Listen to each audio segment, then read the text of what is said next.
하루 종일 천장만 보며 벽지를 붙이다 손을 베고 병원 갈 시간도 없어 피 묻은 채 집에 돌아왔어요. 그런데 이 집엔 걱정 대신 내 이름으로 돈을 뺏을 궁리만 하는 사람이 기다리고 있었죠. 정희는 녹초가 된 몸을 이끌고 현관문을 열었지만 집안에서 들려오는 목소리에 그만 손이 굳어버리고 말았어요. 거실 소파에 거만하게 앉아있는 시어머니 순자가 누군가와 통화를 하며 정희의 이름을 올리고 있었거든요. 응, 내일까지 넣어줄게. 이번엔 확실한 거라니까. 내 며느리 카드 현금 서비스로 뽑아서 200만 원 송금하면 돼. 걱정하지 마. 내가 언제 거짓말하는 거 봤어? 순자는 무엇이 그렇게 즐거운지 연신 벙글거리며 전화를 끊었어요. 정희는 가방을 천천히 내려놓으며 자신의 오른손을 내려다보았죠. 하얀 붕대 사이로 붉은 피가 조금씩 배어나오고 있었어요. 오늘 오전 도배 현장에서 날카로운 칼에 깊게 베었거든요. 병원에 갈 시간조차 아까워 약국에서 대충 밴드만 붙이고 먼지 구덩이 속에서 하루를 버텼던 정희였어요. 아, 마침 잘 왔다. 정희야, 카드 좀 줘봐. 지금 급하게 보낼 때가 있어. 순자는 정희의 다친 손은 안중에도 없다는 듯 대뜸 손부터 내밀었어요. 정희는 지갑을 든 채 힘겹게 입을 뗐죠. 어머님, 200만 원이라니요? 그게 대체 무슨 돈인데요? 투자금이야, 투자금. 내 친구가 아주 귀한 사업을 소개해줬거든. 딱 3달만 묻어두면 3천만 원이 되어서 돌아온대. 이건 하늘이 주신 기회야. 어머님, 제발 좀요. 지난번에도 똑같은 말씀하시다가 2천만 원 날리셨잖아요. 그 돈 아직도 제가 갖고 있어요. 정희의 목소리가 떨리자 순자의 얼굴이 순식간에 험악하게 일그러졌어요. 날렸다고? 그건 운이 나빴던 거고 이번엔 완전히 다르다니까. 너는 어째 애가 그렇게 부정적이니? 시어머니가 잘해보겠다는데 토를 달아? 그래도 200만 원은 너무 커요. 이번 달 생활비도 벌써 바닥났단 말이에요. 생활비가 없으면 네가 내일 나가서 더 벌면 되지. 사지 멀쩡한데 왜 엄살이야? 내일 또 현장 나가면 돈 들어오잖아. 순자는 마치 정희를 돈 나오는 기계 취급하며 소리를 질렀어요. 정희는 억장이 무너지는 심정으로 입술을 꽉 깨물었죠. 빨리 카드 안 줘? 이 자리 다른 사람한테 넘어가면 네가 책임질 거야? 순자가 억지로 정희의 손에서 지갑을 낚아채려 할 때 현관문이 열리며 신우이 지연이 요란하게 들어왔어요. 손에는 번쩍이는 명품 로고가 박힌 쇼핑백이 들려 있었죠. 엄마, 나왔어. 어머, 언니도 벌써 왔네.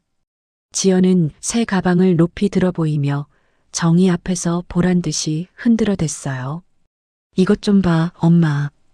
오늘 백화점에서 새로 나온 신상이야. 300만 원이나 줬다니까? 너무 예쁘지? 300만 원요? 아가씨, 지금 제정신이에요? 정희의 비명 섞인 목소리에 지연은 눈을 치켜뜨며 가방을 소파에 툭 던졌어요. 언니, 왜 소리를 지르고 그래요? 12달 할부로 하면 한 달에 25만 원밖에 안 되잖아요. 언니한테 그 정도는 껌값 아니에요? 제 카드로요? 아가씨 카드 놔두고 왜 자꾸 제 카드를 써요? 내 카드는 이미 한도 초과됐어요. 언니는 신용 등급 좋잖아요. 뼈 빠지게 일하는데 그 정도 여유도 없어요? 진짜 치사하게 굴 거예요? 지연은 오히려 적반하장으로 짜증을 냈어요. 정희는 머리가 어지러워 소파 끝을 잡고 간신히 버텼죠. 제 카드도 이미 500만 원 넘게 긁혀 있어요. 더 이상은 한도가 안 나와요. 그럼 현금 서비스라도 받으면 되죠. 요즘 급전 대출 얼마나 잘 나오는데. 언니 도배 일당이 하루에 20만 원은 되잖아요. 며칠만 더 고생하면 금방 갚겠네. 지연은 아무렇지도 않게 냉장고를 열어 맥주를 꺼내 마셨어요. 정희는 피가 맺힌 붕대 감긴 손을 들어 올리며 호소했죠. 저도 사람이에요. 하루 종일 천장 보고 도배하면 온몸이 부서질 것 같아요. 손은 이렇게 베어서 퉁퉁 부었는데 어떻게 일을 더 해요? 아프긴 뭐가 아파요? 언니 나이 45이면 아직 소도 때려잡을 나이예요. 유난 좀 떨지 마요. 지연의 무심한 말에 순자까지 거들고 나섰어요. 그만 징징대고 저녁이나 차려. 우리 딸 배고프다잖니. 빨랑빨랑 움직여. 어머님, 저 정말 손이 아파서 칼질을 못하겠어요. 오늘은 시켜 먹거나 각자 해결하면 안 될까요? 손가락 좀 베인 거 가지고 유세는. 왼손은 멀쩡하잖아. 왼손으로 대충 라면이라도 끓여오든가. 시어머니랑 시누이를 굶겨 죽일 작정이야? 순자의 닭달에 정희는 결국 눈물을 삼키며 부엌으로 향했어요. 라면 봉지를 뜯으려 힘을 줄 때마다 상처가 벌어져 붕대가 순식간에 붉게 젖어들었죠. 아픔보다 더 무서운 건 이 집구석에 희망이 없다는 사실이었어요. 밤 11시가 넘어서야 남편 이성우가 술 냄새를 풀풀 풍기며 들어왔어요. 여보, 이제 와요? 당신 오늘 현장 나갔다면서 왜 이 모양이에요? 아, 인맥 관리하느라 좀 마셨어. 내일 나가면 되잖아, 내일. 성우는 소파에 대자로 뻗으며 귀찮다는 듯 손을 저었어요. 정희는 폭발하기 직전의 감정을 억누르며 물었죠. 인맥 관리? 당신 일주일에 이틀도 안 나가잖아. 술값은 대체 어디서 나서 매일 마시는 거야? 엄마가 용돈 좀 주더라고. 야, 내가 뭐 놀고 싶어서 노냐? 나중에 큰 공사 하나 따오면 다 보상해 줄게. 시끄러우니까 잠이나 자자. 성우는 그대로 코를 골며 잠들었고 정희는 거실 테이블 위에 놓인 관리비 고지서를 발견했어요. 연체 3개월? 누적 금액이 180만 원?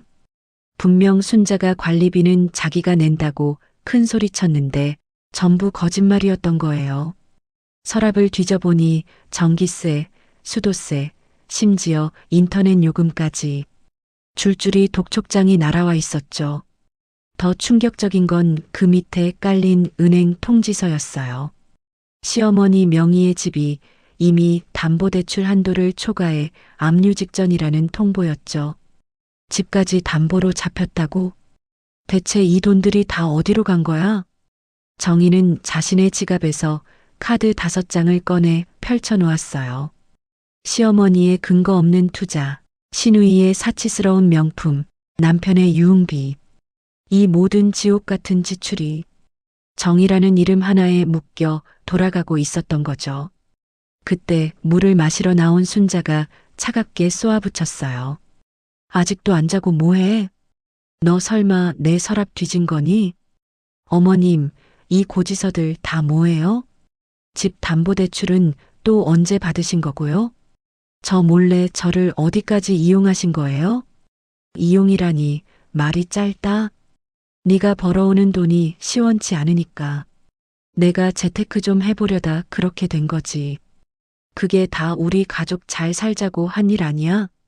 600만 원이에요. 이번 달 제 카드로 나갈 돈만 600이라고요. 제 월급은 400인데 이걸 어떻게 감당해요? 그럼 잠자는 시간을 줄여서라도 일을 더 해. 주말에도 현장 나가면 되잖아. 젊은 애가 왜 그렇게 게을러? 순자는 미안한 기색은커녕 오히려 정희의 어깨를 툭툭 치며 비릿한 웃음을 지었어요. 정희야, 솔직히 말해서 이 집구석 너 없으면 안 돌아가는 거 알지? 너밖에 없어. 그러니까 군말 말고 가서 돈이나 더 벌어와. 알겠니? 방으로 들어가는 순자의 뒷모습을 보며 정희의 눈빛이 싸늘하게 변했어요. 10년 동안 쌓아온 인내심이 거대한 균열을 일으키며 무너져 내리는 순간이었어요. 그래요, 어머님. 저밖에 없죠. 제가 없으면 이 집이 어떻게 무너지는지 똑똑히 보여드릴게요. 정희는 떨리는 손으로 휴대폰을 들어 어디론가 전화를 걸기 시작했어요. 다음 날 저녁이었어요. 정희는 온종일 천장을 올려다보며 도배지를 붙이느라 목이며 어깨가 끊어질 듯 아팠죠. 먼지투성이가 된 작업복도 갈아입지 못한 채 거실로 들어서는데 시어머니 순자가 기다렸다는 듯 서류 한 장을 정희 앞에 내밀었어요. 정희야, 이것 좀 봐라. 이번이 진짜 마지막이야. 하늘이 주신 기회라고. 순자는 눈을 번뜩이며 볼펜까지 들이밀었어요. 정희는 쑤시는 허리를 짚으며 서류를 받아들었죠. 어머님, 이게 또 뭔데요? 어제 그렇게 싸우고도 또 돈 이야기예요? 투자 동의서야. 그냥 밑에 서명만 하면 돼.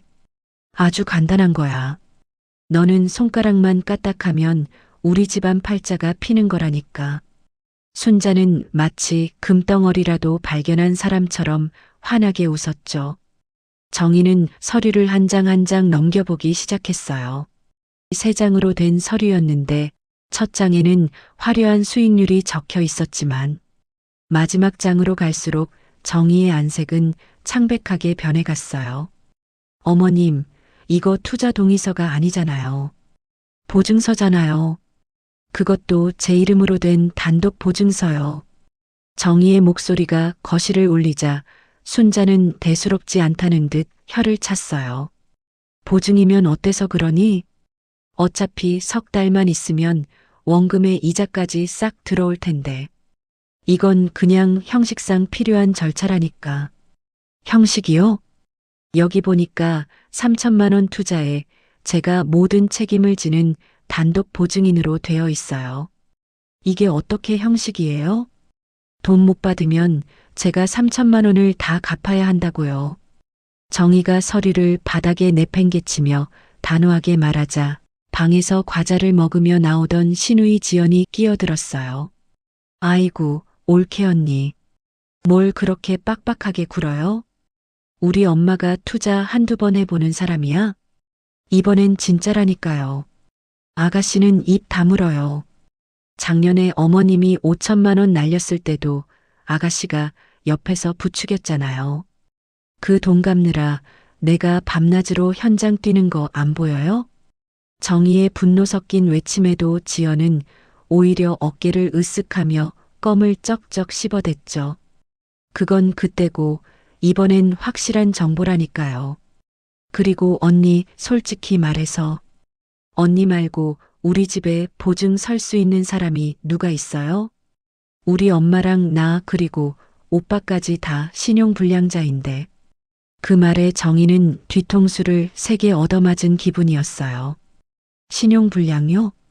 아가씨, 그게 무슨 소리예요? 언제부터요? 아, 작년인가? 언니 몰래 카드 돌려막기 하다가 한꺼번에 터졌지 뭐예요. 그래서 지금 우리 집안에서 이름 깨끗한 사람은 언니밖에 없어요. 그러니까 언니가 총대를 매줘야지, 안 그래요? 지연은 마치 훈장이라도 단 사람처럼 당당하게 말했어요. 정희는 기가 막혀 순자를 쳐다봤죠. 순자는 오히려 적반하장으로 소리를 지르기 시작했어요. 그래, 나랑 네 남편 지연이까지 셋 다 은행 거래도 못한다. 그래서 네 이름이 필요한 거야. 네가 이 집 식구면 군소리 말고 서명해야지. 어디서 눈을 부릅떠? 절대 안 돼요. 제 인생이 걸린 문제예요. 저 죽어도 못해요. 정희가 서류를 밀어내자 순자의 얼굴이 순식간에 악마처럼 변했어요. 순자는 천천히 다가와 정희의 귓가에 낮은 목소리로 의조렸죠. 정희야, 너 네 딸 지우 생각 안 하니? 2학년이면 한창 예민할 때잖아. 정희는 가슴이 철렁 내려앉았어요. 지우가 왜요? 지우 이야기가 여기서 왜 나와요? 지우 학원비며 급식비 전부 네 명의 카드로 나가고 있지? 만약 네가 우리 집 말 안 듣고 버티다가 쫓겨나면 지우는 어떻게 될까? 너 혼자 그 애 데리고 길바닥에서 잘 수 있겠어? 순자는 정희의 유일한 약점인 자식을 붙잡고 비열하게 가스라이팅을 시작했어요. 지우 고등학교도 가야 하고 대학도 가야 하잖아. 이혼하면 네 혼자 일당 벌어서 애 키울 수 있을 것 같아?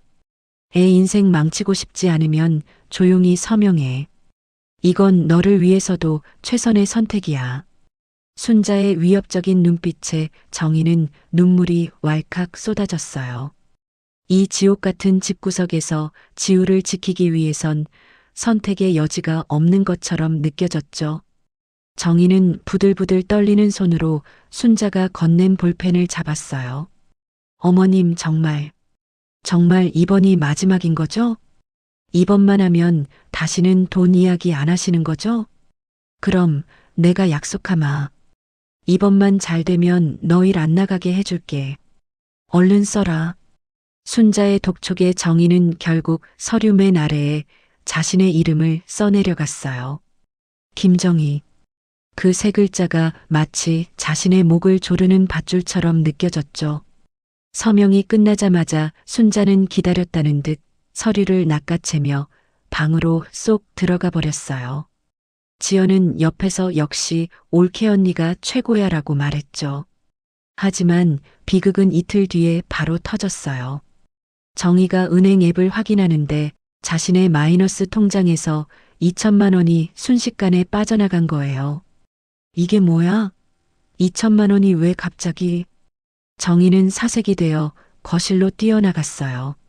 순자는 TV를 보며 여유롭게 과일을 깎고 있었죠. 어머님, 제 통장에서 2천만 원이 빠져나갔어요. 이게 대체 어떻게 된 일이에요? 아, 그거. 투자하기 전에 급한 빚부터 좀 껐다. 채권자들이 하도 집으로 찾아온다고 난리를 쳐서 말이야. 순자는 사과 하나를 베어 물며 대수롭지 않게 대답했어요. 정희는 머릿속이 하얘졌죠. 그럼 투자금은요?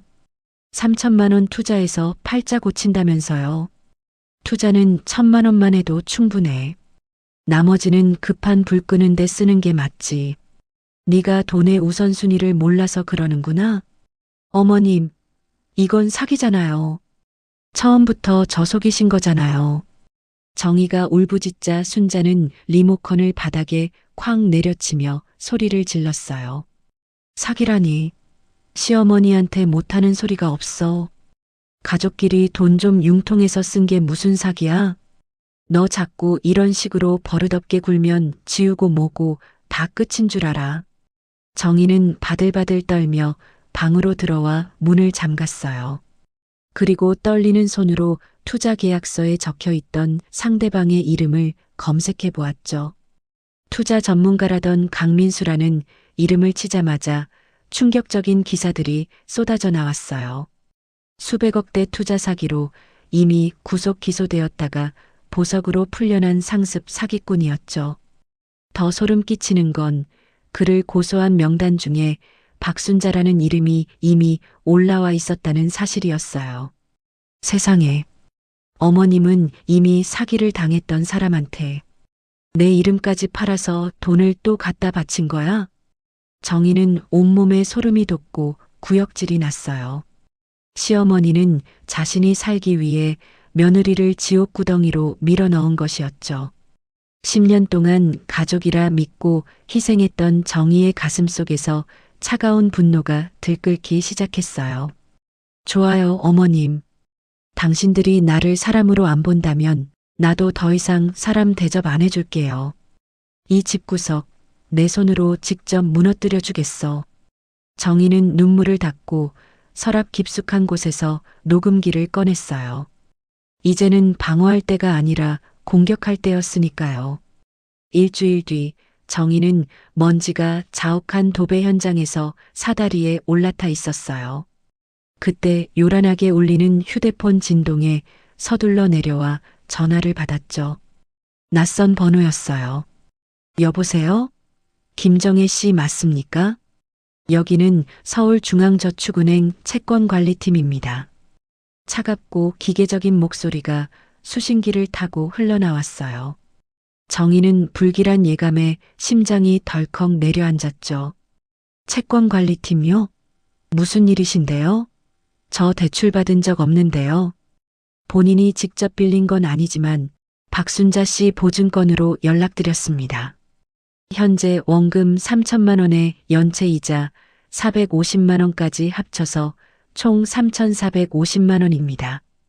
당장 오늘까지 전액 상환하지 않으면 법적 절차 들어갑니다. 네, 제가 보증 선 지 일주일밖에 안 됐는데 무슨 이자가 벌써 그렇게 붙어요? 상환이라니요? 정희의 목소리가 경악으로 떨렸지만 상대방은 서류 넘기는 소리만 내며 냉정하게 대답했어요. 박순자 씨는 이미 3개월 전부터 원금과 이자를 한 푼도 안 낸 연체 상태였습니다. 이번에 김정혜 씨가 추가 보증인으로 등록되면서 정혜 씨가 주 채무자와 똑같은 독촉 대상이 되신 겁니다. 모르고 서명하셨습니까? 3개월 전부터 연체였다고요? 세상에. 어머님이 나한테 연체 중인 빚을 보증 세운 거라고? 정희는 휴대폰을 쥔 채 그대로 바닥에 주저앉고 말았어요. 전화를 끊자마자 집으로 달려간 정희는 거실 소파에 드러누워 홈쇼핑을 보던 순자에게 소리를 질렀죠. 어머님, 방금 은행에서 전화 왔어요. 3,400만 원 당장 안 갚으면 저 신용불량자 된다고요. 어머님 이미 3달 전부터 연체 중이셨다면서요. 순자는 귀찮다는 듯 고개만 까딱하며 리모컨을 조작했어요. 전화 왔어? 그럼 안 받으면 되지. 뭘 그렇게 유난을 떨어. 걔들 원래 협박하는 게 일이야. 안 받으면 끝이에요? 제 신용이 다 망가지고 압류가 들어온다는데 어머님이 저 속이신 거잖아요. 이미 망가진 빚에 저를 보증인으로 밀어넣은 거냐고요. 속이긴 뭘 속여. 나도 곧 갚으려고 했지. 근데 일이 좀 꼬인 것뿐이야. 그리고 보증을 섰으면 네가 책임을 져야지. 왜 시어머니한테 대들어? 순자는 오히려 적반하장으로 눈을 부릅떴어요. 정희는 기가 막혀 헛웃음이 터졌죠. 어머님 빚을 왜 제가 책임져요? 어머님이 투자하신다면서요. 2천만 원은 빚 갚는 데 쓰고 남은 건 사기꾼한테 갖다 바치고 이제 와서 저보고 다 갚으라고요? 아이고 시끄러워. 말이 많으면 나가서 일이나 더 해. 현장 하루 더 뛰면 돈 나올 거 아니야? 어디서 시어머니 가르치려 들어? 순자는 볼륨을 최대치로 높여 정희의 목소리를 덮어버렸어요. 그날 오후부터는 아예 지옥이 시작되었죠.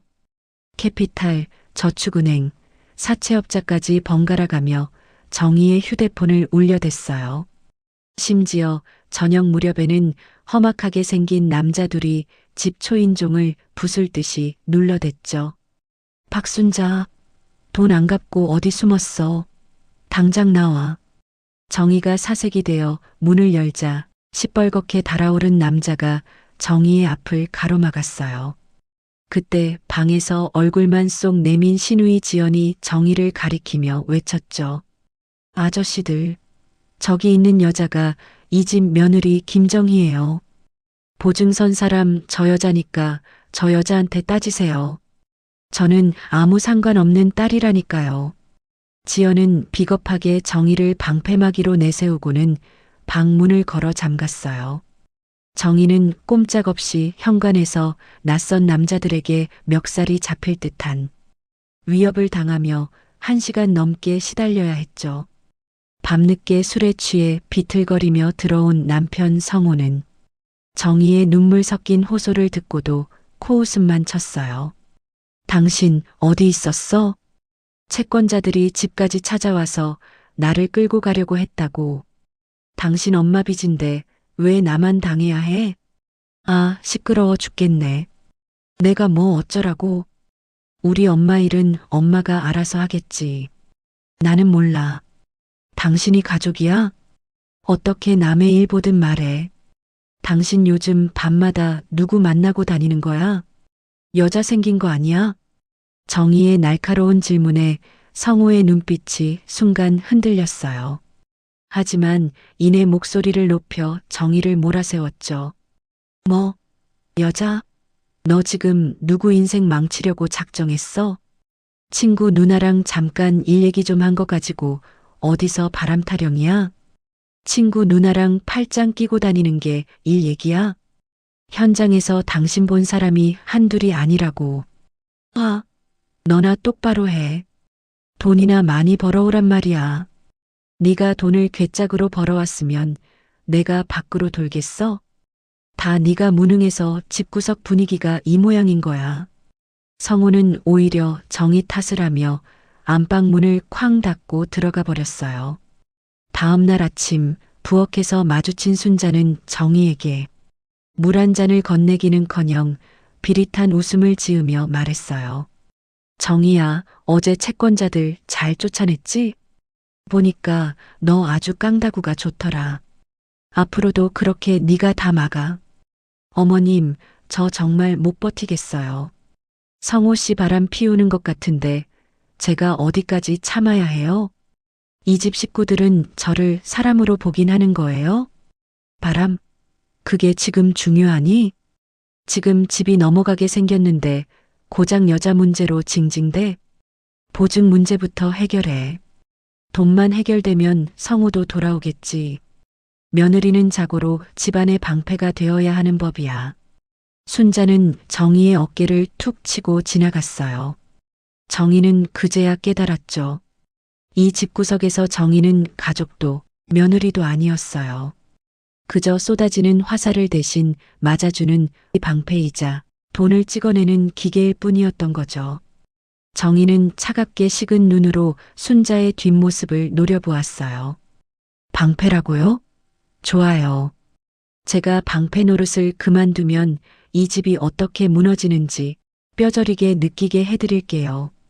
정희는 조용히 방으로 들어가 지갑 속에 있던 모든 신용카드를 가위로 하나하나 잘라버리기 시작했어요. 더 이상 이렇게 살 수 없다 생각하면서요. 주말 오후 정희는 쉬고 싶었지만 시어머니의 강요에 못 이겨 친척 모임에 끌려갔어요. 이모, 고모의 사촌들까지 북적이는 자리였죠. 정희는 오전에 먼지 구덩이 현장에서 일하다 온 터라 손톱 밑이 거칠었지만 애써 미소 지으며 고개를 숙였어요.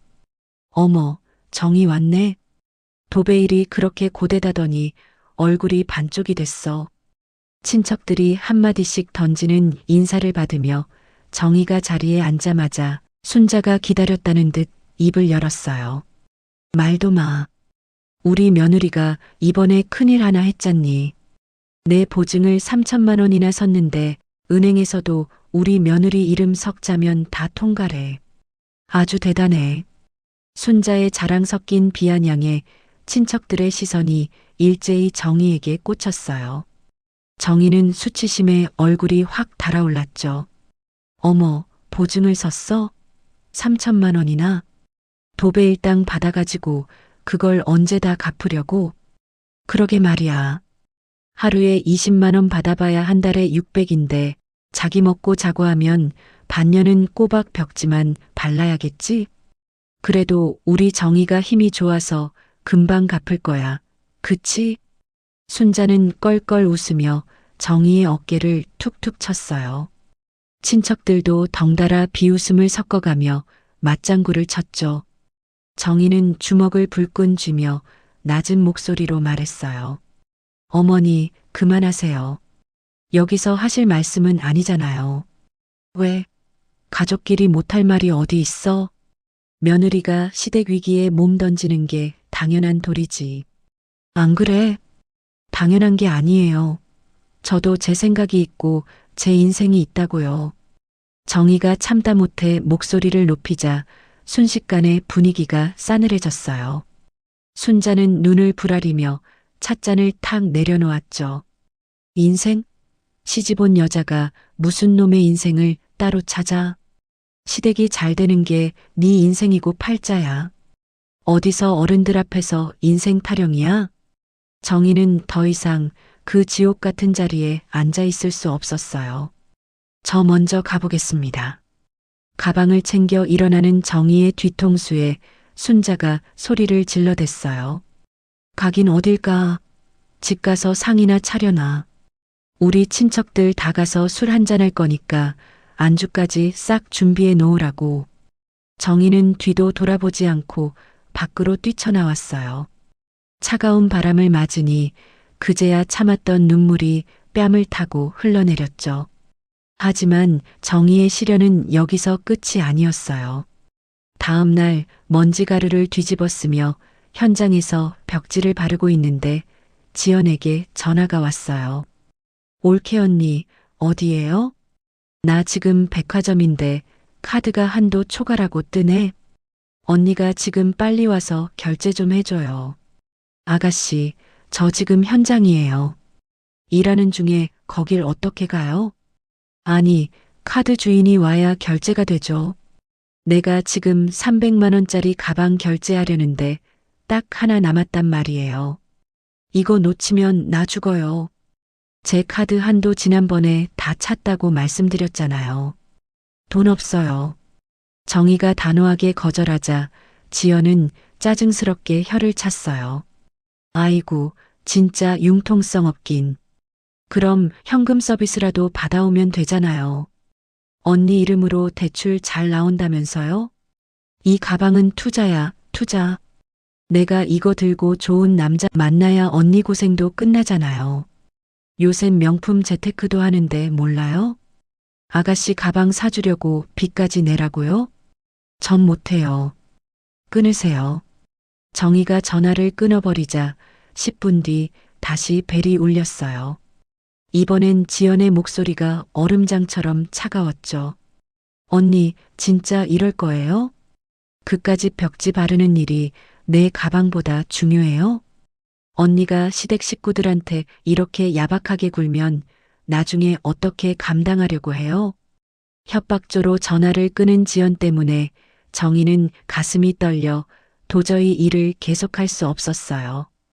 오후 늦게 잠시 쉬려는데 이번엔 모르는 번호로 문자 한 통이 날아왔죠. 남편 외도 증거 있습니다. 사진 필요하면 연락 주세요. 정희는 심장이 멎는 것 같았어요. 떨리는 손으로 전화를 걸자 낯선 남자의 목소리가 들려왔죠. 아, 김정혜 씨? 이성호 씨 아내분 맞으시죠? 우연히 다른 건 조사하다가 확보된 사진이 있는데 이건 알려드려야 할 것 같아서요. 사진 보낼 테니 확인해 보세요. 곧이어 전송된 사진들. 사진 속에는 남편 성호가 젊은 여자와 다정하게 팔짱을 끼고 모텔로 들어가는 모습이 선명하게 담겨 있었어요. 성호는 세상을 다 가진 듯한 미소를 지으며 여자의 허리를 감싸 안고 있었죠. 거짓말이야. 아니야, 이건 합성이야. 정희는 중얼거렸지만 눈은 사진에서 떼지 못했어요. 10년 동안 현장에서 손이 발이 되도록 구르며 뒷바라지한 결과가 고작 남편의 외도와 시댁의 사기라니. 정희는 빈집 안바닥에 주저앉아 멍하니 천장만 바라봤어요. 옆집에서 벽지 찢어지는 찌직, 찌익 소리가 들려왔죠. 마치 정희의 낡은 인생이 갈갈이 찢겨나가는 소리 같았어요. 저녁 8시쯤 술 냄새를 풍기며 들어온 순자가 거실에 가방을 던지며 소리쳤어요. 아, 너 밥도 안 해놓고 방에서 뭐해? 정희는 대답 없이 방에서 걸어 나왔어요. 눈이 퀭한 정희를 보고도 순자는 아랑곳하지 않고 다시 돈 이야기를 꺼냈죠. 잘 나왔다. 이번에 진짜 대박 투자처가 생겼어. 2천만 원만 넣으면 2달 뒤에 4천이 된대. 너 이름으로 대출 한 번만 더 받자. 너 아직 신용점수 괜찮잖아. 그치? 순자는 기대에 찬 눈으로 정희를 바라봤어요. 정희는 그 비열한 눈빛을 빤히 응시하며 입을 꾹 다물었죠. 왜 대답이 없어? 벙어리야? 너 지금 시어머니가 말하는데 무시하는 거니? 어머님. 정희가 처음으로 감정 없는 목소리로 순자를 불렀어요. 왜? 대출 받아주겠다고? 저 방으로 들어갈게요. 앞으로 제 몸에 손대지 마세요. 정희는 순자를 그대로 지나쳐 방으로 들어가 문을 걸어 잠갔어요. 순자가 밖에서 문을 발로 차며 이게 미쳤나?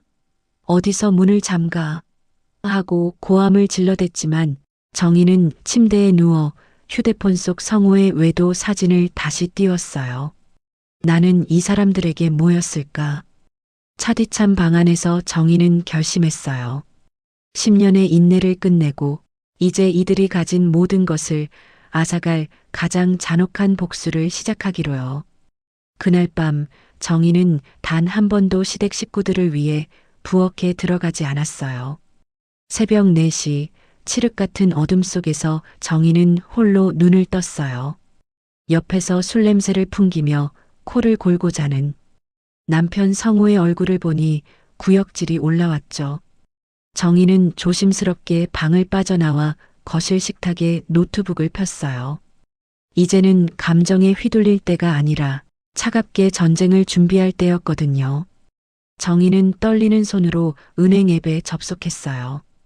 10년 세월 동안 시댁 식구들 뒷바라지하며 만들었던 계좌가 무려 12개나 됐어요.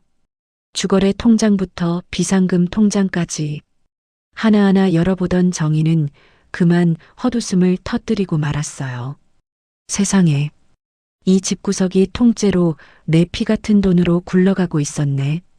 정희는 엑셀 파일을 열어 모든 지출을 정리하기 시작했어요. 아파트 관리비, 전기세, 수도세, 가스비는 물론이고 시어머니와 시누이의 휴대폰 요금에 무제한 인터넷까지 전부 정희의 계좌에서 자동이체되고 있었죠.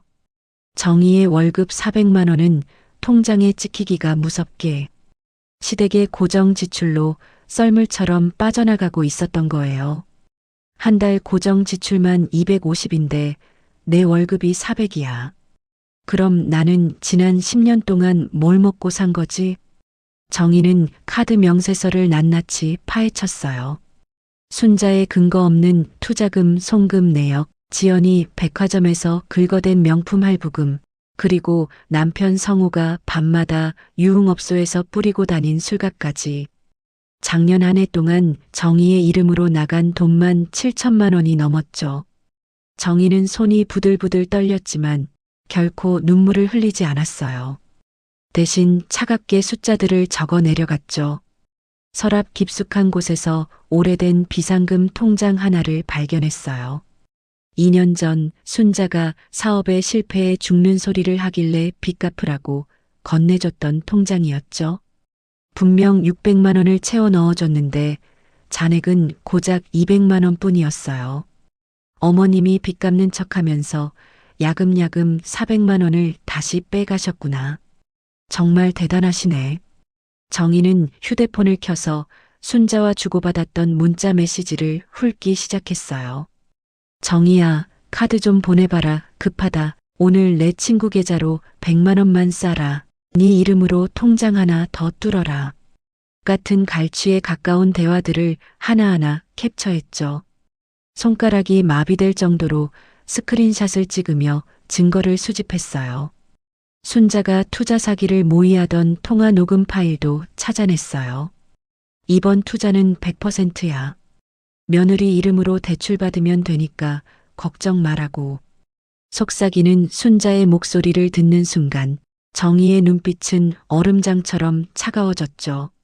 정희는 그 파일의 이름을 박순자 투자 사기 증거라고 저장했어요. 다음은 남편 성우의 차례였죠. 탐정이 보내온 상간녀와의 모텔 출입 사진과 성우의 휴대폰에서 몰래 캡처해둔 음란한 대화들을 모았어요. 우리 와이프는 일밖에 모르는 곰탱이라 눈치도 못 채 오늘 밤에 모텔 예약해둘게라는 문구들을 보며 정희는 파일명을 이성우 외도 증거로 분류해 USB에 담았어요. 이 정도면 법원에서도 할 말이 없겠지. 당신들 전부 길바닥으로 나앉을 준비나 해. 새벽 6시 정희는 10년 동안 도배 현장에서 쌓아온 인맥을 동원하기 시작했어요. 주요 거래처 사장님들에게 일일이 문자를 돌렸죠. 사장님, 저 다음 달부터 팀 짜서 독립합니다. 단독 계약 가능할까요? 라는 문자에 답장이 쏟아졌어요. 정희 씨 실력이면 우리가 고맙죠. 중간 마진 없이 정희 씨랑 직접 일하면 훨씬 좋죠라는 확답을 받아내자 정희의 입가에 얇은 미소가 번졌어요. 독립하면 한 달에 600만 원은 거뜬하겠어. 이제 시댁에 갖다 바칠 돈은 단 한 푼도 없다. 정희는 노트에 최종 계획을 적었어요. 1단계 모든 자동이체 해지, 2단계 모든 신용카드 정지 및 해지, 3단계 가출 및 독립 작업 착수, 4단계 이혼 및 손해배상 소송 제기. 7시가 되자 거실에서 순자의 하품 소리가 들려왔어요. 순자는 부스스한 머리로 부엌에 나오더니 당연하다는 듯 명령했죠. 벌써 일어났니? 배고프다. 빨리 국 끓이고 밥 해라. 지연이도 곧 일어날 거야. 싫어요. 오늘부터 이 집 밥 안 할 거예요. 정희는 노트북을 챙기며 무미건조하게 대답했어요. 순자는 귀를 의심하며 눈을 부라렸죠. 뭐라고? 밥을 안 해? 그럼 우리는 뭘 먹으라고? 편의점 가서 사드시든가 굶으시든가 알아서 하세요. 저 이제 바빠서 아침 일찍 나가야 하거든요. 일이 그렇게 바빠? 도배쟁이가 바빠봐야 얼마나 바쁘다고 유세야. 야, 그것보다 어제 말한 투자금 대출은 알아봤어? 오늘까지 입금해야 한다니까. 순자가 짜증 섞인 목소리로 정희의 팔을 붙잡았어요. 정희는 그 손을 거칠게 뿌리치며 차갑게 쏘아붙였죠. 대출 안 받아요. 그리고 제 이름으로 된 카드는 오늘부로 다 정지시켰으니까 그렇게 아세요. 뭐? 정지? 네가 지금 제정신이야? 너 미쳤어? 아니요. 이제야 제정신이 돌아온 거예요. 저 나갑니다. 저녁도 사드세요. 정희는 현관문을 쾅 닫고 나갔어요. 뒤에서 순자가 야. 김정희, 너 당장 안 들어와. 하고 소리를 질렀지만 정희는 가벼운 발걸음으로 차에 올라탔죠. 백미러 속에서 팔짱을 끼고 씩씩거리는 순자의 모습이 아주 작아질 때까지 정희는 가속 페달을 밟았어요. 가방 속 USB에는 10년간의 피눈물이 섞인 증거들이 가득 들어 있었어요. 참는 며느리 김정희는 죽었어요. 이제는 시댁이라는 거대한 거머리들을 하나씩 떼어내 말려 죽일 일만 남았을 뿐이었죠.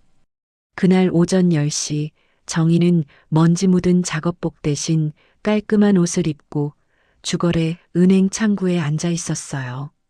창구 직원은 정희가 내민 서류와 신분증을 번갈아 보더니 조심스러운 목소리로 물었죠. 고객님, 지금 들고 계신 신용카드 5장을 전부 해지하시겠다고요? 해지하시면 포인트도 소멸하고 복구가 불가능한데 정말 괜찮으시겠어요? 네, 단 한 장도 남기지 말고 전부 해지해 주세요. 그리고 이 계좌들에 연결된 모든 자동이체도 오늘부로 싹 다 끊어주세요. 정희의 대답은 한치의 망설임도 없이 단호했어요. 직원이 가위를 들어 카드를 자르기 시작했어요. 싹둑 싹둑 플라스틱 조각이 반으로 갈라지는 소리가 마치 정희의 목을 조르던 사슬이 끊어지는 소리처럼 시원하게 들려왔죠. 자동이체 항목이 꽤 많으시네요. 아파트 관리비, 전기세, 수도세, 가스비에 휴대폰 요금이 3대나 연결되어 있고 각종 보험료랑 인터넷 요금까지요. 이걸 다 해지하면 당장 오늘부터 납부 주체가 없어지는데 정말 괜찮으시겠어요? 상관없어요. 제 명의로 되어 있지만 제가 사는 집이 아니거든요. 그동안 제가 낼 이유가 없는 돈들을 10년이나 냈을 뿐이에요. 지금 당장 처리해 주세요.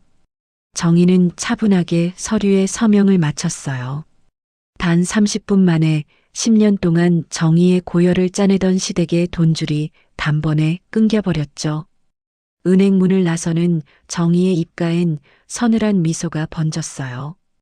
이제부터 진짜 지옥이 시작될 거야. 당신들이 그렇게 좋아하는 돈 어디 마음껏 써봐. 정오쯤 되었을까요?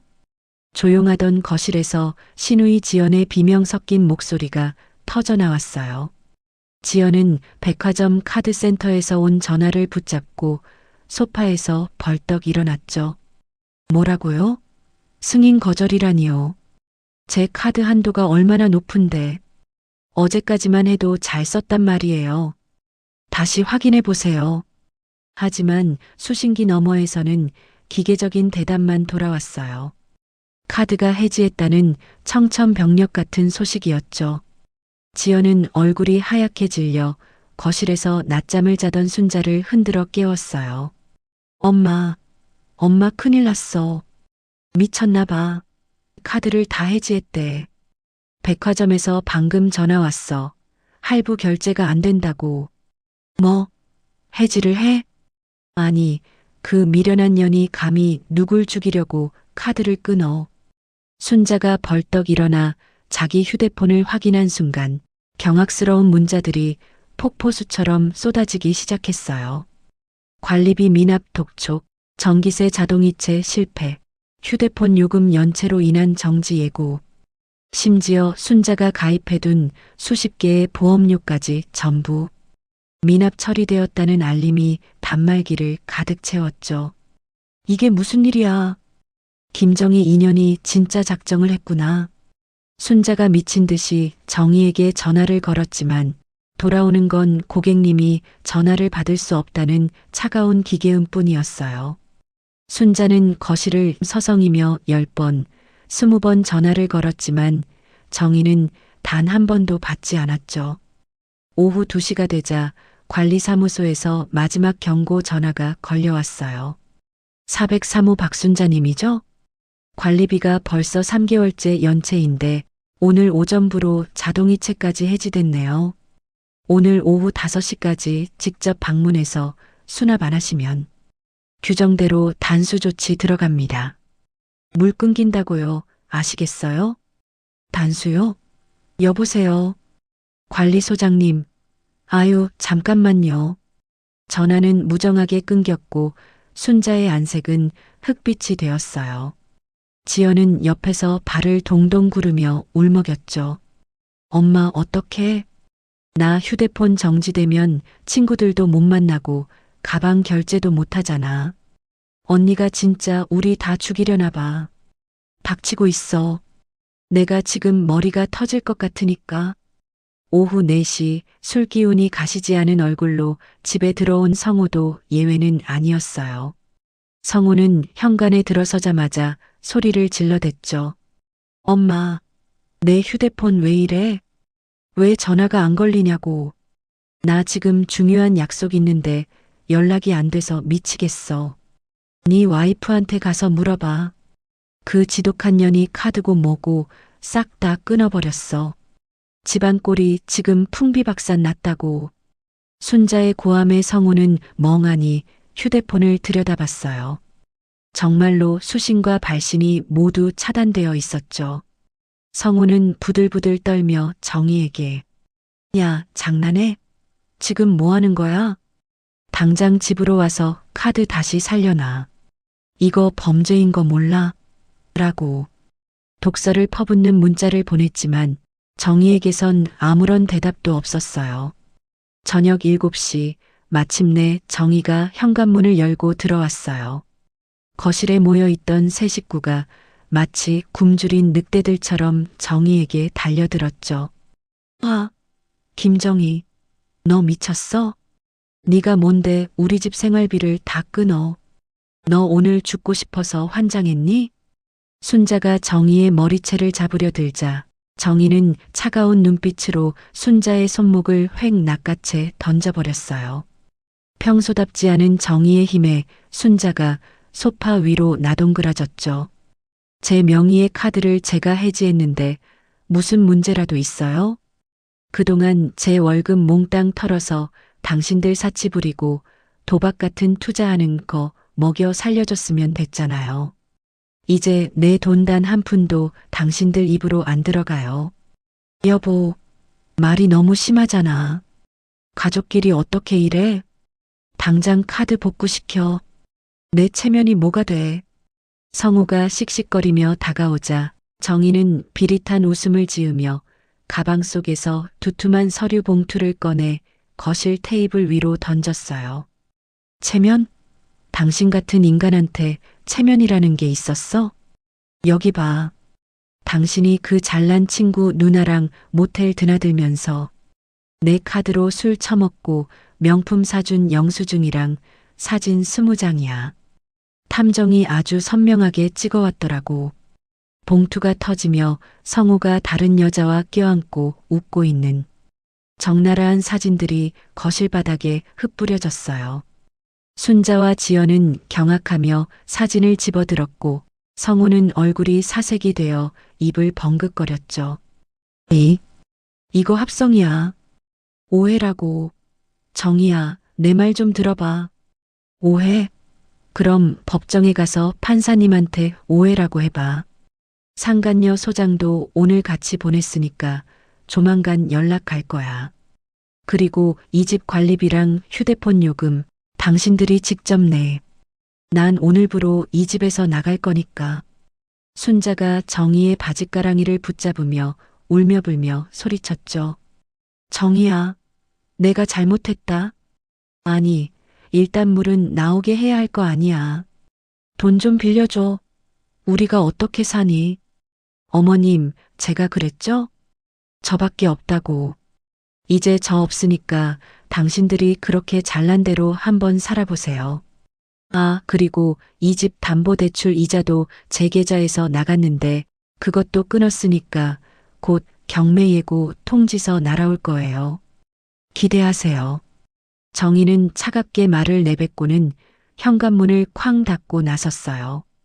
등 뒤에서 성우의 고함과 순자의 비명, 그리고 물이 끊겨 나오지 않는 화장실에서 지연이 울부짖는 소리가 들려왔지만 정희는 단 한 번도 뒤돌아보지 않았습니다. 칠흑 같은 어둠 속에 잠긴 시댁 구석에서 10년간 정의를 빨아먹던 기생충들이 마침내 서로를 탓하며 찢어지기 시작하는 밤이었어요. 정의는 시원한 밤 공기를 마시며 엑셀러레이터를 밟았어요. 이제 진짜 복수는 지금부터였으니까요. 다음 날 새벽 집에 들른 정의는 10년의 세월이 무색하리만큼 가방 하나를 들고 안방에서 나왔어요. 옷 몇 벌과 인감도장, 그리고 시댁의 추악한 진실이 담긴 USB와 서류 뭉치들만 챙겼죠. 거실은 기괴할 정도로 조용했어요. 어제 물이 끊기고 카드가 정지되어 난리를 치던 식구들은 피곤에 지쳐 죽은 듯 잠들어 있었죠. 정희는 현관에 서서 신발을 신으며 집안을 마지막으로 훑어보았어요. 10년 전 이 집에 처음 들어오던 날의 설렘은 간데없고 오직 썩은 냄새 진동하는 가난과 이기심만 가득한 공간이었죠. 10년이나 버텼으면 됐어. 이제 너희들끼리 마음껏 뜯어먹고 살아봐. 정희는 소리 없이 문을 열고 나갔어요. 도어록이 잠기는 띠릭 소리가 마치 정희의 인생에서 시댁이라는 오점을 지워버리는 소리처럼 경쾌하게 들렸죠. 차에 올라타 시동을 걸고 가속 페달을 밟았어요. 백미러 속에서 지옥 같던 아파트가 점점 작아지더니 마침내 시야에서 완전히 사라졌어요. 오전 9시, 평소라면 정희가 차려놓은 따뜻한 국과 밥을 먹었을 시간이지만 오늘 순자의 아침은 정희를 향한 고함으로 시작되었어요. 김정희, 너 지금 몇 시인데 아직도 잠만 자는 거야? 배고프니까 빨리 나와서 국이나 끓여. 대답이 없자 순자는 짜증스럽게 정희의 방문을 발로 찼어요. 문이 힘없이 열렸고 그 안은 차갑게 식어 있었죠. 옷장은 텅 비어 있었고 화장대 위는 먼지만 내려앉아 있었어요. 짐을 싸서 나갔다는 사실을 깨닫는 순간 순자의 비명이 아파트 천장을 뚫고 나갔습니다. 이게 뭐야? 성호야, 지연아, 빨리 나와봐. 인연이 진짜 집을 나갔어. 짐 싸서 튀었다고. 비명에 놀라 튀어나온 성호와 지연은 텅 빈 방을 보고 사색이 되었어요. 성호는 미친 듯이 정희에게 전화를 걸었죠. 하지만 신호음만 무정하게 울릴 뿐 정희는 전화를 받지 않았어요. 30분 만에 부재중 전화가 60통을 넘어갔지만 정희의 대답은 침묵뿐이었죠. 엄마 어떡해? 언니 없으면. 우리 오늘 당장 밥은 어떻게 먹고 물은 어떻게 해? 전기세는 또 어쩌고. 지연이 울먹이자 순자가 얼굴을 붉히며 소리를 질렀어요. 닥쳐. 인연이 어디 가겠어? 그래봤자 지우 엄마인데. 지우 생각해서라도 기어들어오게 되어 있어. 하지만 순자의 호언장담은 1시간도 못 가 무너졌어요. 오전 10시 현관 초인종이 거칠게 울렸거든요. 문을 열자 검은 정장을 입은 덩치 큰 남자 둘이 서 있었죠. 박순자 씨, 저축은행 채권 회수팀입니다. 투자금 3천만 원에 연체 이자 500만 원, 총 3,500만 원 지금 당장 상환하세요. 오늘 안으로 처리 안 되면 이 집 유채동산 압류 들어갑니다. 아니, 저기, 며느리가 지금 잠깐 외출해서 조금만 기다려주세요. 순자가 사색이 되어 변명했지만 남자들은 코웃음을 쳤어요. 며느리? 김정혜 씨요? 그분 아까 저희 팀이랑 통화 끝났습니다. 본인은 사기에 의한 강압적인 보증이라며 법원에 보증 채무 부존재 확인 소송 접수하겠다고 하시던데요. 더 이상 본인한테 연락하지 말라면서요. 순자의 심장이 바닥으로 떨어졌어요. 정의가 단순히 가출한 게 아니라 아예 법적으로 시댁과 선을 긋기 시작했다는 사실을 그제야 깨달은 거죠.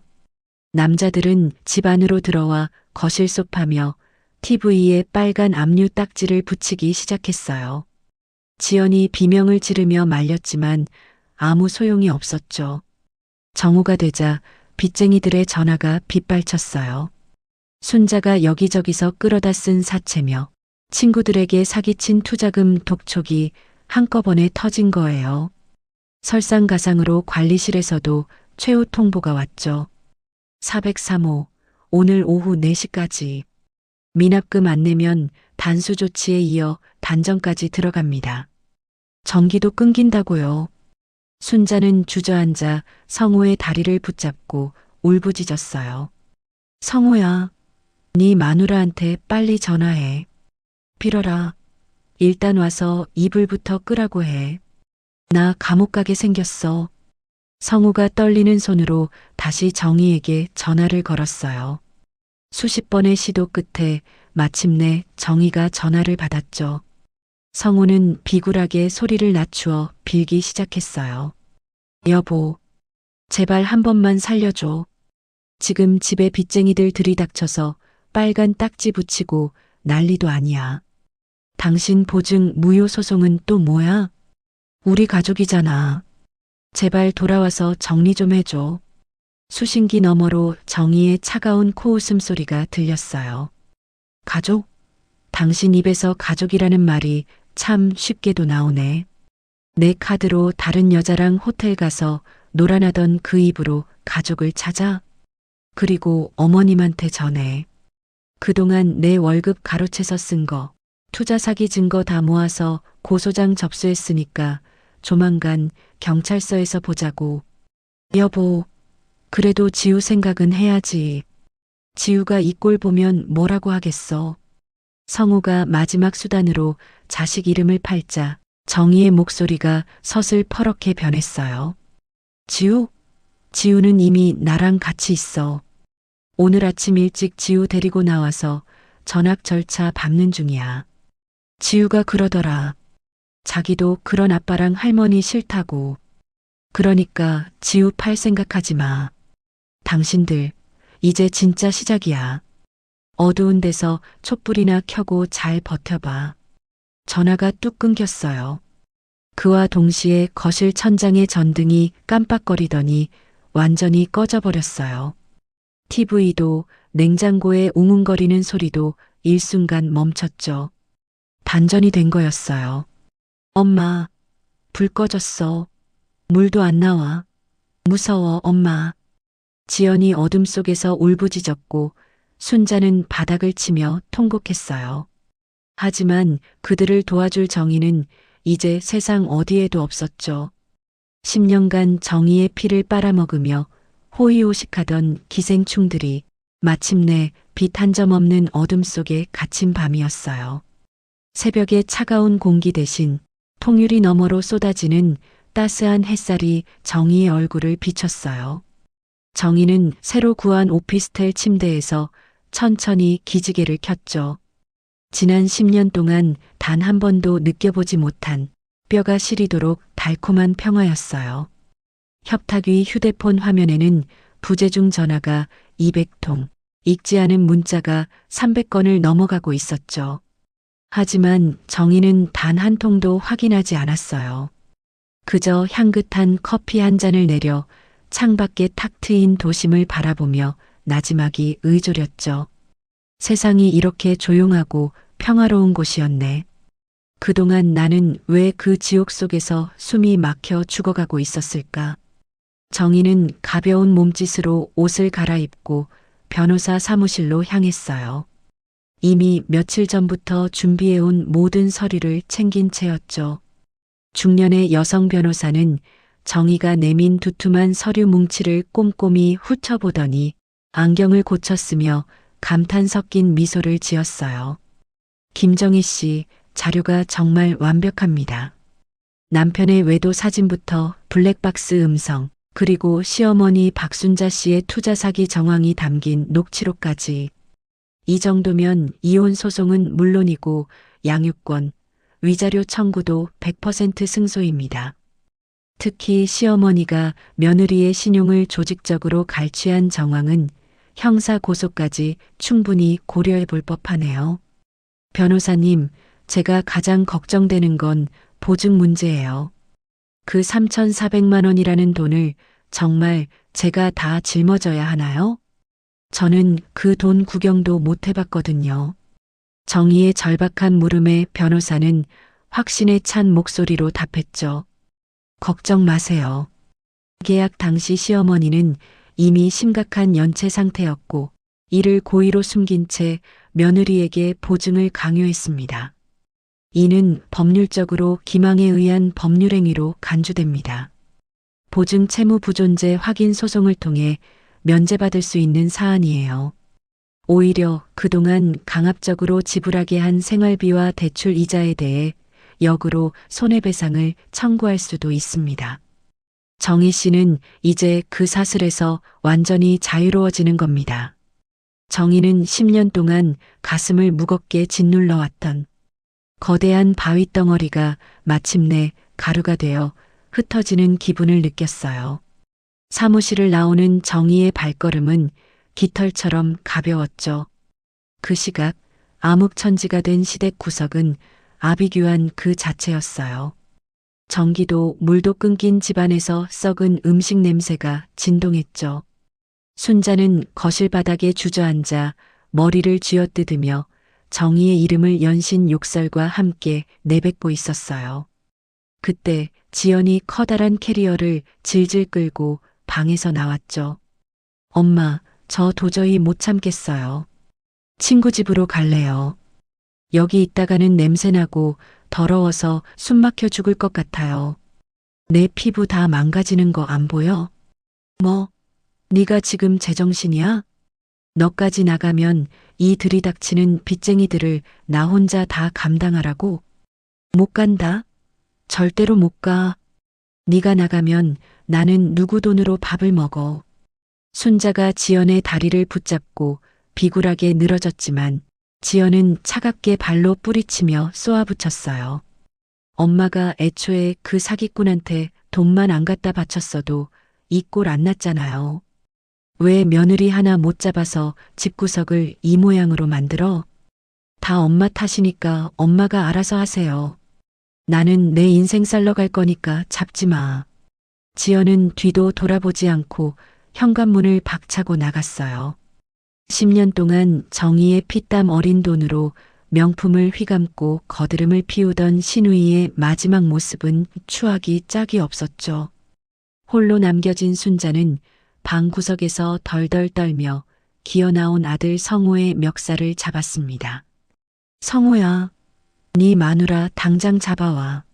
무릎을 꿇든 빌든 가서 발가락이라도 하차서 데려오라고. 이 집 넘어가게 생겼단 말이야. 내가 무슨 수로 데려와요. 전화도 안 받고 주소도 모르는데. 그리고 엄마가 시켰잖아요. 정이 순진하니까 적당히 구슬려서 돈 빼먹으라고. 이게 다 엄마가 시킨 대로 하다가 벌어진 일이라고요. 성호는 오히려 순자를 거칠게 밀쳐내며 고함을 질렀어요. 10년 동안 정이라는 거대한 기둥에 기생하며 공생하던 모자는 이제 서로를 짐승처럼 헐뜯으며 찢어지기 시작했죠. 결국 성호마저 나도 살 길 찾아야 하니까 찾지 마세요. 라며 짐을 싸서 도망치듯 집을 나갔어요. 텅 빈 거실, 단전되어 얼음장처럼 차가운 바닥에 홀로 남은 순자는 어둠 속에서 피눈물을 흘리며 중얼거렸어요. 내가 뭘 잘못했다고. 내가 무슨 죄를 지었다고. 다들 나를 버려. 김정희, 이 독한 년. 너 때문에 내 집안이 풍비박산 났어. 순자는 끝까지 자신의 잘못을 인정하지 않았어요. 자기가 며느리의 인생을 어떻게 짓밟았는지, 그 고귀한 노동의 대가를 어떻게 갈취했는지, 기억조차 못하는 사람처럼 오직 남 탓만 하며 통곡했죠. 일주일 뒤 친구 집 소파를 전전하던 성호에게 법원의 등기 우편이 도착했어요. 이혼 소장과 함께 위자료 3천만 원 청구서, 그리고 상간녀 소송 고지서까지 한꺼번에 날아온 것이었죠. 성호는 사색이 되어 정희에게 수백 번 전화를 건 끝에 간신히 연결이 되자 울며불며 비굴하게 빌기 시작했어요. 여보, 제발 한 번만 살려줘. 내가 정말 잘못했어. 나 지금 돈 한 푼도 없어서 편의점 컵라면으로 끼니 때우고 있어. 위자료 3천만 원이 어디 있어? 우리 지우 생각해서라도 한 번만 취하해줘. 응? 실수라고 했지? 그 실수의 대가가 얼마나 잔혹한지 이제 당신 몸으로 직접 겪어봐. 지우는 이미 당신 같은 아빠 죽었다고 생각하니까 이름 올리지 말고. 그리고 어머님 집은 오늘자로 경매 공고 떴더라. 이제 진짜 당신들 식구답게 길거리에서 한번 살아봐. 그 잘난 인맥 관리나 하면서 말이야. 정희는 단호하게 전화를 끊고 유심칩을 꺼내 가위로 잘라 쓰레기통에 던져버렸어요. 이제 그들의 비명도 추잡한 구걸도 정희의 인생에 다시는 들리지 않게 되었죠. 한 달 후 정희는 자신의 이름을 내건 정희 디자인 도배 사무실을 열었어요. 10년 동안 현장에서 다져온 정직한 실력을 알아본 거래처 사장님들이 줄을 서서 일감을 맡겼죠. 정희는 하얀 새 벽지에 풀을 바르며 나지막이 노래를 흥얼거렸어요. 복수는 시끄럽게 터지는 게 아니라 이렇게 조용하게 완성되는 거였네. 정희는 더 이상 고단한 며느리도 시댁의 돈을 찍어내는 기계도 아니었어요. 오직 자신의 힘으로 자신의 성을 쌓아가는 당당하고 아름다운 여성으로 다시 태어난 거였죠. 시댁 식구들은 이제 서로를 원수처럼 증오하며 뿔뿔이 흩어져 밑바닥 인생을 전전하고 있다는 소문이 들려왔지만 정희는 눈길 한 번 주지 않았어요. 맑고 높은 가을 하늘 아래 정희의 새로운 인생이 이제 막 찬란하고 눈부시게 시작되고 있었으니까요. 재밌게들 보셨나요? 이 사연을 정리하며 가장 가슴이 시렸던 부분은 주인공 정희가 흘린 10년의 눈물이었어요. 우리 주변에는 가족이라는 이름 뒤에 숨어 타인의 희생을 당연하게 여기는 사람들이 참 많아요. 정의의 시댁 식구들이 보여준 행태는 단순한 이기심을 넘어 한 인간의 존엄을 밟고 일어선 명백한 폭력이었죠. 하지만 정의는 무너지지 않았어요. 그녀가 보여준 복수가 그토록 통쾌했던 이유는 상대와 똑같이 진흙탕에서 싸우지 않고 자신이 가진 성실함과 기록이라는 무기로 그들의 숨통을 조용히 끊어냈기 때문이에요. 결국 이 대본이 우리에게 주는 교훈은요. 인내라는 미덕도 나를 지켜줄 수 있을 때 비로소 빛나는 법이죠. 나를 갉아먹는 관계는 더 이상 가족이 아니라 구조적 악일 뿐이라는 사실을 직시해야 해요. 정의가 가위를 들어 카드를 자르고 서류를 챙겨 집을 나선 순간은 단순한 가출이 아니라 자기 자신을 구원한 독립이었어요.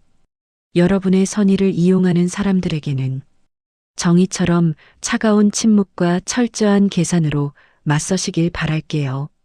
진정한 승리는 소란스러운 외침이 아니라 나 자신의 삶이 찬란하게 빛날 때 완성되는 법이니까요.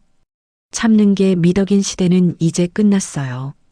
자신의 삶을 당당히 되찾은 정의의 새로운 시작을 댓글로 함께 응원해 주세요. 지금 바로 구독 혹은 좋아요 버튼을 눌러주시면 내일 모레 사연은 더 짜릿하고 재밌게 써볼게요. 오늘도 끝까지 시청해 주셔서 감사합니다.